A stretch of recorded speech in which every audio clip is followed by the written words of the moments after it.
Hey friends, it's your boy BigTCGFan coming at you with another video, and today we are going to be doing one of our 3 decks for a game of Commander between myself, Mr. Junie, and of course Spencer. The deck, I have 3 different decks here that I built with all my cards, which is basically what I'm going to be doing is building 3 decks, taking them apart, throwing down, building 3 decks, throwing down, then taking them apart. So what I did was, because of the newest Ikoria themed Commander 2020 decks, I wanted to play them. So the 3 commanders we have, well, I'll just start with the first one, and then tomorrow we'll go over the second and third. We're going to go with Gerini Kudrow. When Gerini Kudrow enters the battlefield, create a 1/1 human soldier creature token for each time you've cast a commander from the command zone this game. Other humans get +2/+0. So the goal with her is to swarm out humans and have a bunch of different things that take advantage of humans and that sort of thing. So I went through and just picked a bunch of things I really liked that I thought would be great with it. This card right here is awesome just because of it's like a greed card draw. Card draw is very important. And we have Dusk to Dawn. With her abilities, most of the creatures will be 3 or be pretty low. Obviously I wouldn't use this with her out because it blasts her, but I mean, then I can just recast her, and then Aftermath. Yeah, so it's a nice way to do it. Siege Outpost. On this one, I would be calling probably cons, mostly, just so I can exile top card and cast it. Profane Command speaks for itself. This one's awesome. Whenever a human battlefield you control enters the battlefield, do a point of damage, so I can really start pinging around. Sacrifice, as creatures die, draw cards. Unexpected Absent, great way to remove. Another buff for humans, plus that I can use my weenie humans to tap down something, a big threat. Destroy all creatures toughness 4 or greater, another great card, especially in this deck. Dire Tactics, exile target creature. If I don't control a human, I lose life, but I mean, I'm going to have a human out.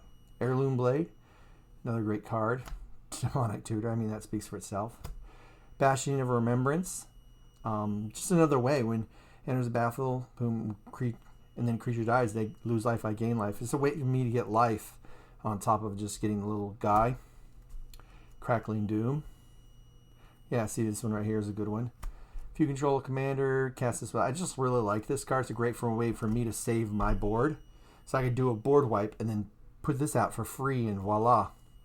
Terminate, just for big annoying creatures. Shared Animosity. 1/1 for each creature type. This is another human one, so just make my humans really stupid. I love this card. This is just a one-sided board wipe of everything your opponents control except lands. If I cast this, it's gonna hurt time. Another great one, Martial Coup, because it makes soldiers just fun. Destroy all creatures, destroy all artifacts, enchantments. Just get to choose. I like it. I love flexibility.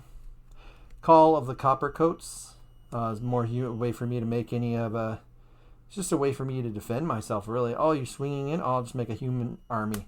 I mean, this card's just stupid. Debtor's Knell. Any black-white deck, if possible. If I had more, I'd play more. I only own 1, but it's just a great card. Painful Truths. It's just a way to get draw.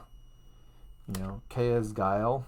There you go. Like I said, I love flexibility. This card provides a lot of flexibility. Molten Echoes for humans again. Oh, here you go. So now we're getting into the humans. I just like this guy. He's just a great way to get people to not want to swing into you because they're like, oh, or I can sack him, or I can't sack him, but dealt damage. It's a great way to deal with things. Captivating Crew. Fun little card. I like this guy just because it gives all of my humans a ping ability. And that can get out of hand real quick with the number of humans I can generate. And this guy's just dumb. I love Disciple of Bolas. Knight of the White Orchid. Another human. This card right here is part of my package to search for land. Get mana out. So I have mana rocks in him. And this guy is just, if your hand's empty, you pop this bad boy. Or if you have an opponent who, because like in Commander, you'll get a guy who has like 1 billion cards. Oh, I'm going to draw 300 cards. You're like, oh, why don't you discard that and draw 7 more? Yeah, Garna. This is a fun way to get your stuff back. great card to deal with pain in the butt things temporarily. Here you go. Another thing, if my creatures, humans die, boom. We got Thraben Doomsayer, another human generator. Nice. Magus of the Disc, more board wipe. This deck has a lot of board wipe, ways to deal with things. Riders of Gavany, humans have protections. This is not the best card in a lot of EDH decks, but then you'll run into an elf deck or dwarf deck or whatever, and you're just like, oh, I got protection from everything you're doing. Frontline Medic. Next we're going into the creatures still. Odric, he's a human, but just like what he does is just insane. Three other creatures attack with him. I get to pick and choose. And this guy can literally, he's an ender for the games. Alessio, Smiles on Death.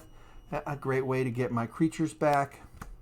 Sandthrid Necromancer. So this is just another one. If like creatures die, I get free chump changes, whatever. Here we go. Great way to buff up my humans. Bounty Hunter. This guy's just insane. It's just, I'll just take your commander out or something important that's legendary. Adriana, Captain of the Guard. Melee. Other creatures I control have melee. Sir Alan, the Lion's Claw. Just gives buffs to all my guys. Frontline Warmonger. When one or more of your creatures attack. Nice. You get Menace going on. And then I just love her. Mangara of Corridor. It's like I just exile one thing, like one key piece that you got out. I'm just getting rid of it. Here we go. As you can see, I have a lot of legendary humans, so this guy is awesome. The only one I don't have is that one general that kind of looks like Autobahn Bismarck. Someday I'll get him, and he would go in this deck if I were to keep it. It's just exile target card from a graveyard. If it was a creature card, create a 1/1 human soldier. So it's awesome. Here's one of the few non-humans. There's a couple. I just like it because it just gives each attacking human flying. That can be a one-sided wipe. More manipulation or control. Like, oh, I tap some humans, exile some stuff. Dearly Departed. I love this because it gives a huge buff when it dies. It's another non-human that I have. I like this one because of the if opponents lose life, I gain life. So it's a way to get life back. Victory's Envoy. Put a 1/1 on each other creature you control, so like mine can get big. Verge Rangers, nice.